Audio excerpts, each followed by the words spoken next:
Execute करते हैं। Order block क्या है, ये समझने के बाद इसे चार्ट पर किस तरह से आइडेंटिफाई करना है, ये जानते हैं। ज्यादातर रिटेल ट्रेडर्स मार्केट में जब एक स्ट्रॉन्ग अपट्रेंड चल रहा होता है, उस समय प्राइस जब इस तरह से एक स्ट्रॉन्ग अपसाइड बुलिश मूव जिस ग्रीन कैंडल से स्टार्ट करती है, उस स्टार्टिंग पॉइंट में सबसे आखिरी वाली जो बेरिश रेड कैंडल होती है, उसे एक ऑर्डर ब्लॉक कैंडल कहते हैं। और उसी तरह जब भी मार्केट में एक स्ट्रॉन्ग बेरिश ट्रेंड चल रहा होता है, उस समय मार्केट में जहां से प्राइस तेजी से नीचे गिरती है, उस रेड बेरिश कैंडल से पहली ग्रीन बुलिश कैंडल को ऑर्डर ब्लॉक कैंडल कहते हैं। ऑर्डर ब्लॉक को पहचानने का यह सबसे गलत तरीका है, क्योंकि हमने यहां कौन सा ऑर्डर ब्लॉक वैलिड है और कौन सा इनवैलिड है, इसके बारे में जो कुछ टेक्निक या फिर नियम है, उन्हें बिना समझे ही ऑर्डर ब्लॉक को मार्क किया है। अब इस तरह से अगर आप ऑर्डर ब्लॉक को मार्क करेंगे तो मोस्ट ऑफ द टाइम आप गलत साबित हो सकते हैं, जिससे आपका लॉस भी हो सकता है। इसलिए आपको एक वैलिड ऑर्डर ब्लॉक को पहचानने के लिए कुछ रूल्स को समझना जरूरी है। चलिए इन रूल्स को स्टेप बाय स्टेप समझते हैं। Rule number 1, last candle liquidity SVEEP. यहां इस बेरिश प्राइस एक्शन में मार्केट ने इस लास्ट बेरिश कैंडल के बाद एक स्ट्रॉन्ग अप मूव किया है। साथ ही इस रेड कैंडल ने अपनी पिछली वाली कैंडल के लो को नीचे ब्रेक किया है, जिस कारण यहां इस कैंडल के नीचे की लिक्विडिटी स्वीप हुई है। इसलिए ये कैंडल एक वैलिड ऑर्डर ब्लॉक कैंडल है।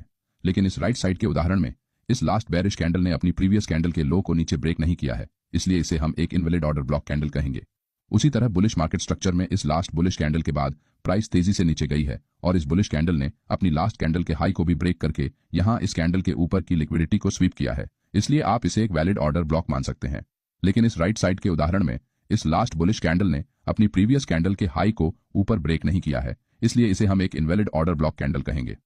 Rule number 2, inefficiency and imbalance. यहां लास्ट बेरिश कैंडल ने अपनी प्रीवियस कैंडल के लो को ब्रेक करने के बाद प्राइस तेजी से ऊपर गई है, लेकिन इस लास्ट बेरिश कैंडल के बाद जब चार्ट पर ये जो लगातार बुलिश कैंडल्स बनी है, उनमें से अगर इन 3 कैंडल्स को गौर से देखेंगे तो यहां इस फर्स्ट बेरिश कैंडल और इस थर्ड बुलिश कैंडल के बीच आपको कुछ अंतर दिखेगा। इसी को हम प्राइस इंबैलेंस या फिर प्राइस इनएफिशिएंसी कहते हैं। यहां पर अगर हम लास्ट बेरिश कैंडल का विक हाई और इस थर्ड बुलिश कैंडल के विक लो के बीच में एक बॉक्स बनाएंगे तो हमें यहां इन दोनों कैंडल्स के बीच में क्लियर गैप दिखाई देता है। आप इसे फेयर वैल्यू गैप या फिर एफवीजी कह सकते हैं। अगर किसी ऑर्डर ब्लॉक कैंडल के बाद इस तरह से 2 कैंडल्स के दौरान इंबैलेंस क्रिएट होता है तो आप इसे एक वैलिड ऑर्डर ब्लॉक कह सकते हैं।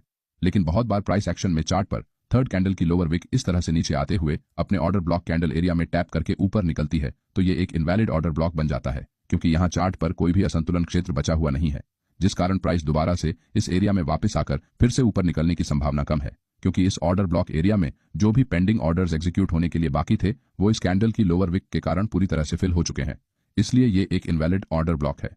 Rule number 3, unmitigated order block. कोई भी वैलिड ऑर्डर ब्लॉक तब तक वैलिड रहता है जबकि वो अनमिटिगेटेड हो, यानी कि उसका सिर्फ एक बार ही इस्तेमाल किया होना चाहिए। यहां पर इस रेड कैंडल ने पिछली कैंडल की लिक्विडिटी को स्वीप किया है, साथ ही यहां 2 कैंडल्स के बीच में इंबैलेंस भी मौजूद है। इसका मतलब यहां पर भविष्य में प्राइस के इस जोन के पास आकर रिवर्स होने के चांसेस अभी भी मौजूद है। लेकिन जब चार्ट पर तीसरी कैंडल की लोअर विक